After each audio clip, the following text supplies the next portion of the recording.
Bonjour Gilbert Montagnier, numéro 1 avec The Fool, entrée fracassante dans la musique, pianiste, chanteur, compositeur, auteur, engagé et porteur de projets pour améliorer le mieux vivre de tous. Quel est votre moteur? Mon moteur est la croyance au possible.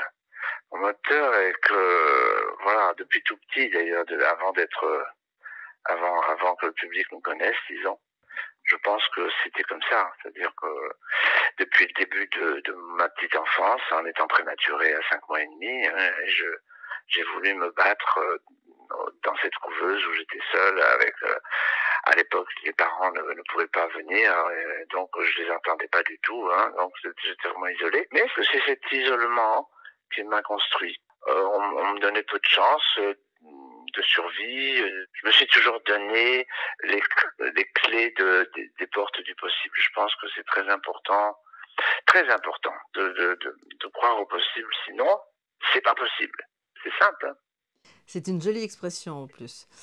Vous semblez puiser votre inspiration musicale dans tout ce qui vous entoure, le chant d'un oiseau, vos Ouais, voyages, des ouais. rencontres, mais aussi les sentiments et les messages adressés au public.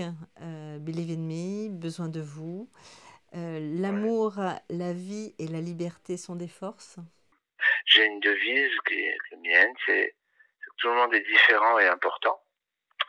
Donc, tout le monde mérite de l'attention. Et je ne dis pas ça pour que ça sonne bien, mais c'est ma réalité de vie. C'est-à-dire que quand je rencontre quelqu'un dans la rue, ce qui m'arrive tout le temps, tous les jours, plein de fois, euh, même si c'est que 15-30 secondes, ce sont de vrais 15-30 secondes.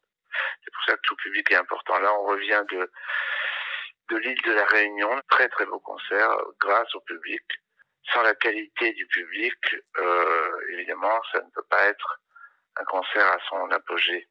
Mais il y a aussi un point qui est important, c'est la croyance justement au possible. Quand on est sur scène, il faut vraiment y croire parce que si on si on perd le public, on met quelques minutes à le récupérer et on le perd quand on doute. Parce on est tous, hein, tous différents, on peut avoir des petits doutes sur le moment, est-ce que je vais... Parce qu'en fait, mon but sur scène, c'est de donner le meilleur de moi-même.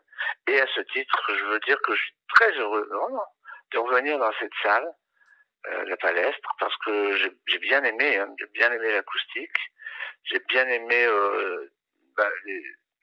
tous les gens qui s'occupent de cette salle, et puis j'ai beaucoup aimé le public. J'ai vraiment apprécié ça. Et j'ai hâte de vous retrouver et surtout de retrouver les autres qui n'étaient pas là, qui n'avaient pas pu venir.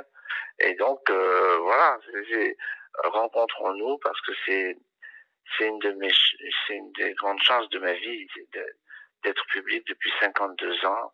Et j'adore ça, vraiment, de plus en plus, hein, de plus en plus. Quelles sont vos influences musicales? Mes influences musicales, c'est un mélange, en fait.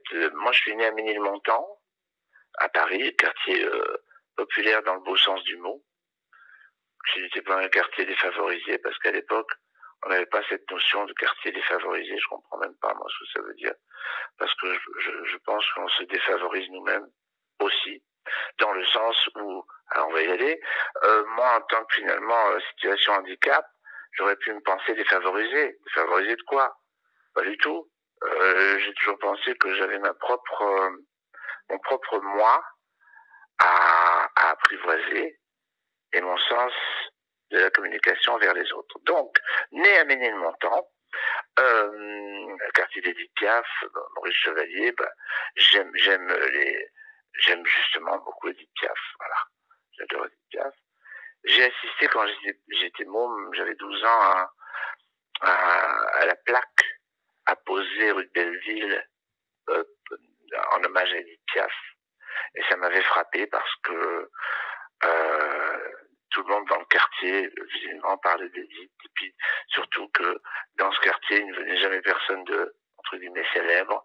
Et là, il y avait tous les médias qui étaient là.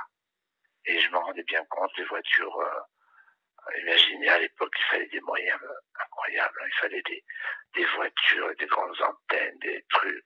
c'était compliqué, alors que maintenant, voilà, on peut faire ça avec un téléphone, c'est merveilleux. Et donc, il y a cette racine-là, et puis il y a toute cette musique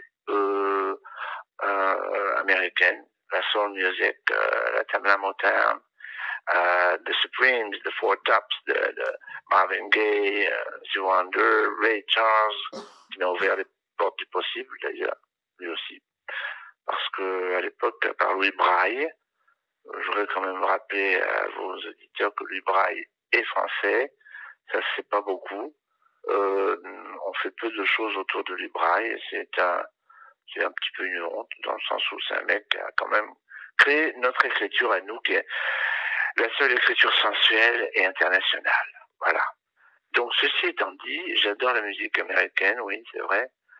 Et puis aussi, j'ai aussi ma racine méditerranée, puisque maman était née à Alger, mais elle est venue en France très tôt, en 1925. Autre influence musicale, ou en tous les cas, vous aviez fait un éloge particulièrement émouvant pour Tina Turner. Tina Turner est une voix qui me manque énormément. Vraiment, parce que c'est une femme, d'abord, qui vient d'en bas. Elle s'est pas sentie défavorisée non plus. Elle venait d'en bas. Comme moi, on était 4 enfants dans un tout petit appartement, on venait d'en bas. Et, enfin, comme moi et beaucoup d'autres. Et puis, Whitney Houston me manque énormément. Moi, j'ai besoin d'admirer. Et pour admirer, j'ai besoin d'être touché par une voix. Sinon, ça peut être la plus grande star vénérée dans le monde, mais pour moi, si ça chante pas, ça me fait rien du tout. Comment définiriez-vous votre musique? Oh, c'est difficile, hein, parce que la musique, c'est comme la vie, elle est vivante, elle est aimante, et elle est sensible. Voilà.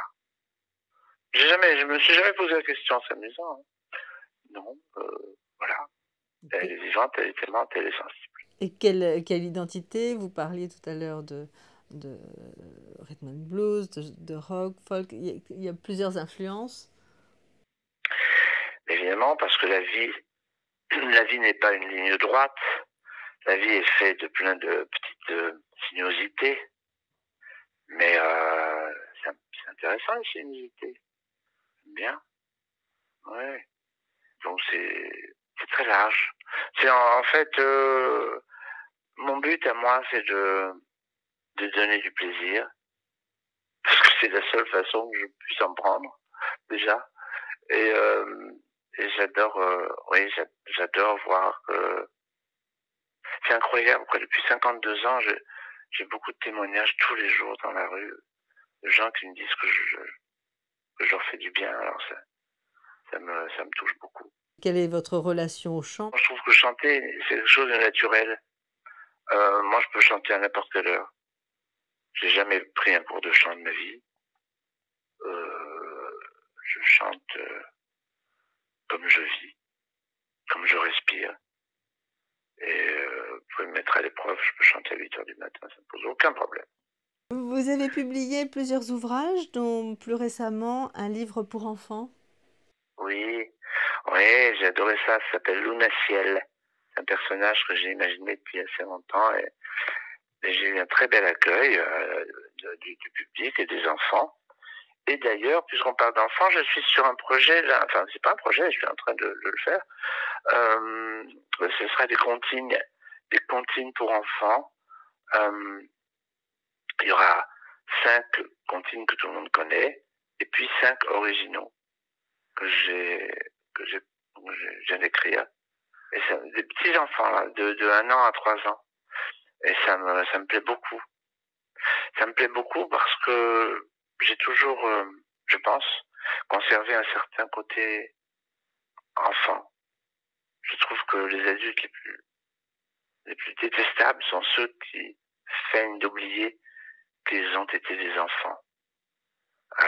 Les enfants, c'est la racine, et la racine, c'est important parce que sans racine, il n'y a pas arbre. Donc, oui, moi j'adore. Voilà, ça m'éclate, je m'amuse en ce moment avec ça. Superbe. Eh bien, nous nous réjouissons en tous les cas de vous voir, de vous revoir, salle de la Palestre. Absolument, en soirée.